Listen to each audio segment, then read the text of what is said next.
Normally दुनिया तब हिलती है जब अर्थक्वेक यानी कि भूकंप आता है। मगर कुछ डिजिटल भूकंप होते हैं जो दुनिया को हिला देते हैं। आज ऐसा ही कुछ हमारे देश में हुआ और उसके बाद दुनिया हिल सी गई। ये थी ऑनलाइन दुनिया। नॉर्मली हम एक वर्ड रोज यूज करते हैं जिससे हम सारा दिन ऑनलाइन ट्रांजैक्शंस करते रहते हैं। वो है UPI, unified payment interface. UPI एक ऐसी चीज है जिसके जरिए आज हम अपने ये इक्विपमेंट जिसे मोबाइल फोन कहते हैं, इसके जरिए ही सारी खरीदारी, पेमेंट्स, इन्वेस्टमेंट्स और ट्रांसफर्स करते हैं। मगर अगर यूपीआई में ही दिक्कत आ जाए तो वाकई में फिर ये ऑनलाइन अर्थक्वेक जैसा है जो दुनिया को हिला के रख देता है। और आज देश सुबह से ही हिल गया क्योंकि यूपीआई में कोई एरर आ गया, कोई दिक्कत आ गई। करीबन 83% लोग, 83% लोग यूपीआई को इस्तेमाल करते हैं और जो लोग इस्तेमाल करते हैं उन्होंने इसे बहुत बड़ी टेक्निकल फॉल्ट एरर बताया। ये पहली बार नहीं हुआ। इसी साल 31 जनवरी को भी ऐसा हुआ था, इसी साल 26 मार्च को भी ऐसा हुआ था, 2 अप्रैल को भी ऐसा हुआ था। मगर आज 12 अप्रैल को जो हुआ वो कुछ ज्यादा था, यानी कि सुबह से लेकर दोपहर बाद तक लोगों को ये दिक्कत आती रही। इसमें कुछ टेक्निकल चीजें हैं जो मैं आपको बताता हूं कि सबसे पहले प्रॉब्लम क्या आई। ये प्रॉब्लम आई सुबह से ही। अगर आप लोगों ने भी आज ऑनलाइन पेमेंट्स या ट्रांसफर्स करने की कोशिश की होगी तो नहीं हुए होंगे। बीच में आपको शायद ये शंका होगी कि शायद आपके मोबाइल का इंटरनेट नहीं चल रहा, शायद आपके मोबाइल के इंटरनेट में कोई फॉल्ट है। मगर जिन लोगों को समझ आ गई कि ये फॉल्ट इंटरनेट का नहीं बल्कि ये फॉल्ट उस सर्वर का है जहां से ट्रांसफर्स होती हैं, यानी कि यूपीआई, तो फिर उन लोगों ने इसकी ऑनलाइन कंप्लेंट्स डालना भी शुरू की। और दोपहर होते होते ये चीज इतनी बढ़ गई कि इतनी समस्या आने लगी कि पूरा देश तकरीबन रुक सा गया।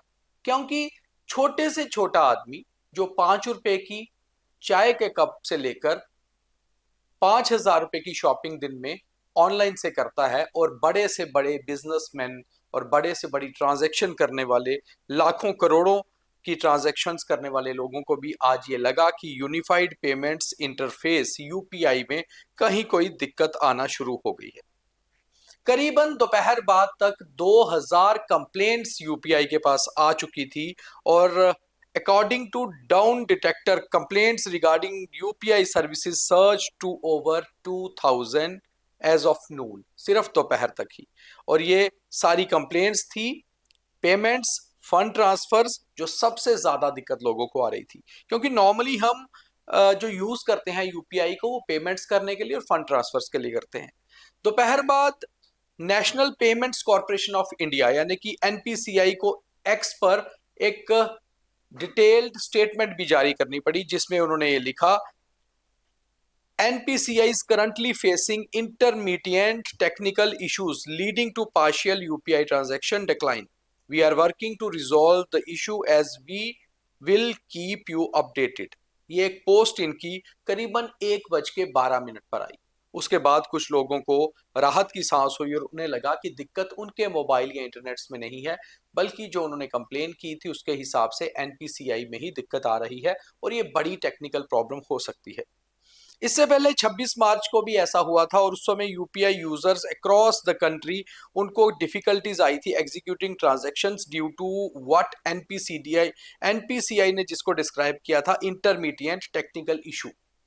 उसके बाद 2 अप्रैल को भी Downdetector showed hundreds of outreach reports. उस दिन भी ऐसा हुआ, with about half of them related to fund transfers while 44% involved in payment failures, यानी कि 44% तक लोगों की पेमेंट्स नहीं गई थी। 2 अप्रैल को भी ऐसा हुआ था। और ये केवल किसी एक ऐप पर नहीं, यूपीआई के जरिए जितने भी ऐप आप लोग यूज करते हैं जिसमें बहुत फेमस और पॉपुलर हैं गूगल पे, फोन पे और पेटीएम, और इसके साथ साथ एसबीआई और गूगल पे की जो अपने अलग से ऐप्स हैं वो भी हैं। आजकल बहुत सारे बैंक्स के, प्राइवेट बैंक्स जो हैं उनके भी अपने ऐप्स हैं, उनके जरिए भी आप फंड ट्रांसफर्स कर सकते हैं, पेमेंट्स कर सकते हैं। और ये दिक्कत उन ऐप्स में भी आई क्योंकि बेसिकली प्रॉब्लम सर्वर की थी।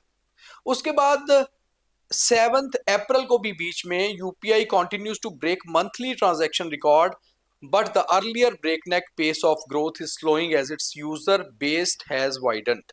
यूपीआई का भी कहना था कि उनका सर्विस प्रोवाइडर जो है उसमें दिक्कत इसलिए आ रही है कि उनका यूजर बेस बहुत बढ़ रहा है। तकरीबन हर तीसरा आदमी, हर दूसरा आदमी हमारे देश में अब यूपीआई से कोई ना कोई ऐप यूज कर रहा है और फंड ट्रांसफर्स और पेमेंट्स को इसी जरिए के साथ इस्तेमाल करता है। कुछ डाटा हम आपके साथ शेयर करते हैं कि रिजर्व बैंक ऑफ इंडिया का कहना है कि UPI accounted for 83% of total payment volumes by the end of 2024। 2024 खत्म होते होते आरबीआई को इस बात का पता चला कि जो डाटा है वो ये कहता है कि 83% जो पेमेंट्स होती हैं उनका वॉल्यूम है वो यूपीआई के जरिए ही हो रहा है, जबकि ये डाटा 2019 तक केवल 34% था, यानी कि डबल डाटा हो गया पिछले 5 साल से। बड़ी चीज ये है कि ओवर द सेम पीरियड, इसी दौरान the share of other payment mode such as RTGS, NEFT, IMPS, credit cards and debit cards drop from 66% to 17%। Normally हम लोग जो लिटरेट क्लास है, जो लोग अर्बन एरियाज में रहते हैं, उनका एक प्रोसीजर हुआ करता था। हम किसी को पेमेंट करनी होती थी तो आरटीजीएस करते थे, एनईएफटी करते थे, आईएमपीएस करते थे, या अपने क्रेडिट कार्ड और डेबिट कार्ड के जरिए कार्ड पेमेंट किया करते थे।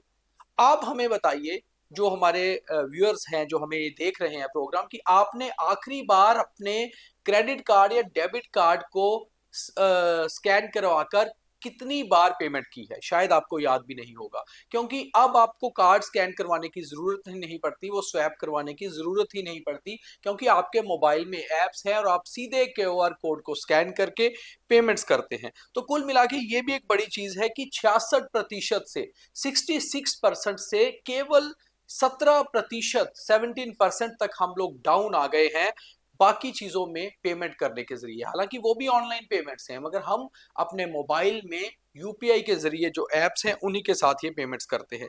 तो कुल मिलाकर आज जो देश थम सा गया था, ऑनलाइन अर्थक्वेक का हम इसको नाम दे रहे हैं, जो आज आ गया था, लोग घबरा गए थे, मगर शाम होते होते ये फॉल्ट कुछ ठीक होने लगा। यूपीआई के जो सर्वर्स हैं उनमें भी कुछ दुरुस्त होने की चीजें होने लगी और सामने आने लगी। मगर कुल मिलाकर, जैसे चाहे ये टेक्निकल एरर है, कोई भी फॉल्ट है, मगर इसकी बड़ी चीज जो हमने आपको बताई, बड़ी समस्या क्या है कि यूपीआई का यूजर बेस बढ़ा। यूपीआई में इतने लोग ट्रांजैक्शंस कर रहे हैं कि अब ये दिक्कतें आपको आ ही सकती हैं। आगे भी इसके लिए सचेत रहिए और जेब में थोड़ा सा कैश और अपने क्रेडिट कार्ड्स, डेबिट कार्ड्स अपने पास रख के चलिए, क्योंकि कई बार हमें बैक टू बेसिक्स पे जाना ही पड़ता है। टेक्नोलॉजी चाहे कितनी भी आगे बढ़ जाए, हमारे लिए बहुत यूजफुल तो रहती है। कभी ना कभी अगर दिक्कत होती है तो जो फिजिकल चीजें होती हैं, जो बेसिक्स होते हैं किसी भी चीज के, जैसे इकोनॉमी का बेस कैश है और उसके बाद इसमें इंट्रोडक्शन हुई क्रेडिट कार्ड्स और डेबिट कार्ड्स की, तो आप उसमें भी कम से कम थोड़ी पेमेंट्स करिए, ताकि यूजर बेस जिस जिस तेजी से आगे बढ़ रहा है उस तेजी से अगर बढ़ता रहा तो आगे भी दिक्कतें आ सकती हैं। उम्मीद है आपको ये डिटेल्स और शो विद डाटा सही लगा होगा। सही लगा है तो जरूर लाइक, फॉलो, शेयर करिए और हमें कमेंट करके जरूर बताइए कि क्या आपको भी आज ऑनलाइन पेमेंट और फंड ट्रांसफर में दिक्कत आई। बहुत धन्यवाद।